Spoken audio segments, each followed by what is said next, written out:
सभी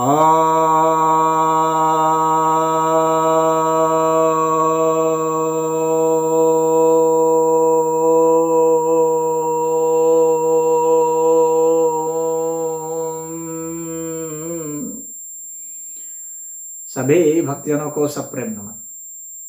भक्तों, आज मैं आपके समक्ष महर्षि बादरायण कृत ब्रह्म सूत्र, जिसे वेदांत सूत्र भी कहते हैं, के प्रथम अध्याय के प्रथम पाद के 30वें श्लोक की तीसरे सूत्र की व्याख्या करने जा रहा हूं।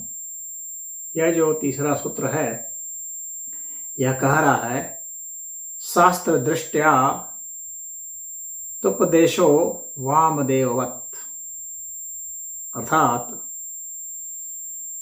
शास्त्र की दृष्टि से वामदेव की भांति भी तो उपदेश बतलाया गया है। यहाँ पर जिस उपदेश की बात की गई है, वह कौशितकी उपनिषद में जो उपदेश इंद्र ने दिया है प्रतर्दन को, जिसमें उन्होंने कहा है कि मैं ही प्राण हूँ, उस विषय का ही अब चल रहा है प्रकरण।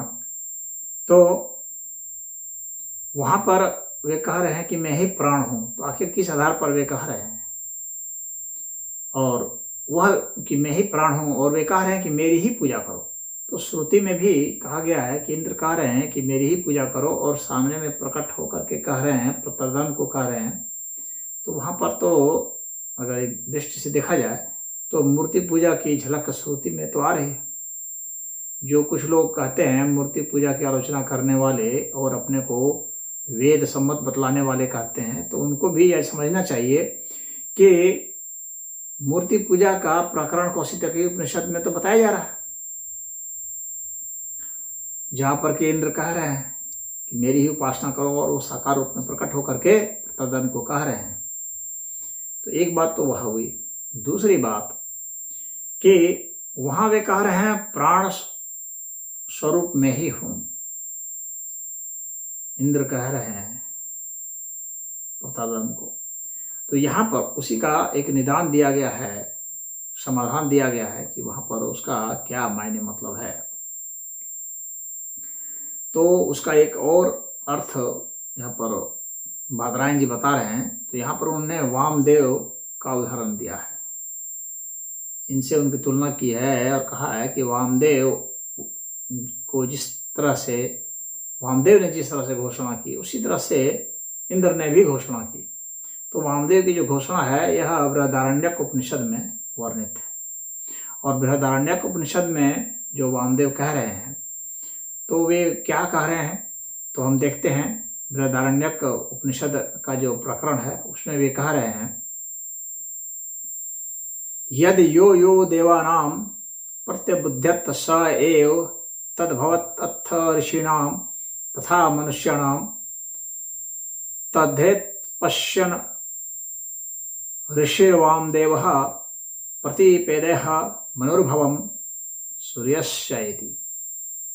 अर्थात उस ब्रह्म को देवताओं में जिसने जाना, वह ब्रह्मरूप हो गया। उसी तरह से जिन ऋषियों और मनुष्यों ने जाना, वे भी उसी से तद्रूप हो गए, उसी के रूप हो गए, वे भी ब्रह्मरूप हो गए। तो उसी तरह से आत्मरूप होकर के जब वामदेव जी ने देखा, तदेतत् पश्यन् ऋषिर्वामदेवः, तो उस ऋषि वामदेव ने जब ऐसा होकर के एकाकार होकर के ब्रह्म से देखा, तो उन्होंने क्या कहा, तो उन्होंने कहा मनुर्भवम सूर्यस्य इति। उन्होंने कहा कि मैं मनु हो गया और मैं ही सूर्य हुआ। तो जिस प्रकार वामदेव जी ने कहा कि मैं ही मनु हुआ और मैं ही सूर्य हुआ, सूर्य अर्थात परमात्मा का वह स्वरूप जो प्रकाशमय है, जिस तरह से वहाँ इंद्र ने कहा कि मैं ही प्राण हूँ, प्राण स्वरूप होकर के, उसी तरह से यहाँ वामदेव जी कह रहे हैं कि मैं ही सूर्य हूँ। तो सूर्य का मतलब वह भौतिक सूर्य से मतलब नहीं है, बल्कि परमात्मा के उस प्रकाश स्वरूप से मतलब है। तो कह रहे हैं कि वह मैं सूर्य हो गया।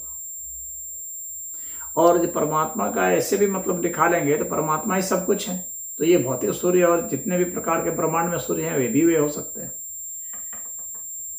तो यहाँ पर जो तदाकारता के कारण, ब्रह्म के साथ तदाकारता के कारण फिर वे अपना कोई भी नाम कह सकते हैं कि मैं भी यही हूँ, क्योंकि फिर वहाँ पर कोई भेद, कोई अंतर नहीं रह जाता है। तो वह कह सकते हैं मैं ही कह सकते हैं मैं ही प्राण, कहते हैं मैं ही वायु, वे कह सकते हैं कि मैं ही प्रकाश हूँ, वे कह सकते हैं मैं ही सूर्य हूँ, मैं ही चांद हूँ, मैं ही तारा हूँ। तो अपने विषय में वो सब कुछ कह सकते हैं कि मैं यह हूँ, और उसमें किसी प्रकार की गलती नहीं होती है, क्योंकि परमात्मा के साथ तदाकारता हो जाने के कारण वह अपनी कोई भी घोषणा कर सकते हैं। यानी परमात्मा के सारे स्वरूप अब इनके भी स्वरूप हो चुके, इसलिए वे कह रहे हैं कि मैं ही मनु हुआ और मैं ही सूर्य हुआ। तो इस तरह से वामदेव ऋषि ने जिस तरह से अपने को मनु और अपने को सूर्य कहा, उसी तरह से वहाँ पर भी प्राण जो है वो परमात्मा का वाचक होने के बावजूद भी इंद्र ने जब परमात्मा को जाना तो कहा प्रतर्दन को कि मैं ही प्राण स्वरूप हूँ। उसका एक मतलब तो यह भी होता है, और एक अर्थ यह भी होता है कि इंद्र जो है परमात्मा का ही ऐश्वर्य का स्वरूप को इंद्र कहा जाता है,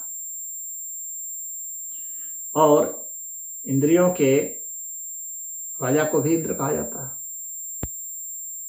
तो इंद्र के ऐसे बहुत सारे अर्थ हैं। तो वेद में तो इंद्र का बहुत ज़्यादा मंत्र है, तो और वहाँ पर परमात्मा के ही स्वरूप के रूप में आया है। तो इंद्र को परमात्मा का स्वरूप समझने के कारण, मानने के कारण ही वहाँ पर इंद्र की पूजा का बहुत सारे विद्वान लोग, जो वैदिक विद्वान हैं, वे कहते हैं कि इंद्र की जो पूजा की बात हो रही है वह परमात्मा की पूजा की बात हो रही है। तो परमात्मा की पूजा की ही बात है वह मूलतः। लेकिन अगर कोई इंद्र को एक विलक्षण व्यक्ति या राजा या कोई ऐसा समझे, और उसने या ऋषि समझे और या देवता समझे, तो देवता भी चूंकि ब्रह्म को प्राप्त हुए, तो ब्रह्म को प्राप्त हुए तो फिर वे भी ब्रह्म स्वरूप हो गए। तो इससे बृहदारण्यक उपनिषद में भी बताया गया है, यद यो यो देवानां प्रत्यबुध्यत स एव तद्भवत् अथ ऋषिणां तथा मनुष्याणां। ऋषियों, मनुष्यों और देवताओं ने जिन जिन लोगों ने भी जाना परमात्मा को, परमात्मा स्वरूप हो गया। तो वहाँ पर यही इसका मतलब है। तो यहाँ पर कहने का तात्पर्य यह है कि प्राण जो है वह वास्तव में परमात्मा का ही वाचक है, और दृष्टांत तो किसी का भी दिया जा सकता है, चाहे वामदेव का दो, चाहे इंद्र का दो, या किसी का दो, लेकिन मूलतः वह परमात्मा का ही वाचक है। हरि ओम।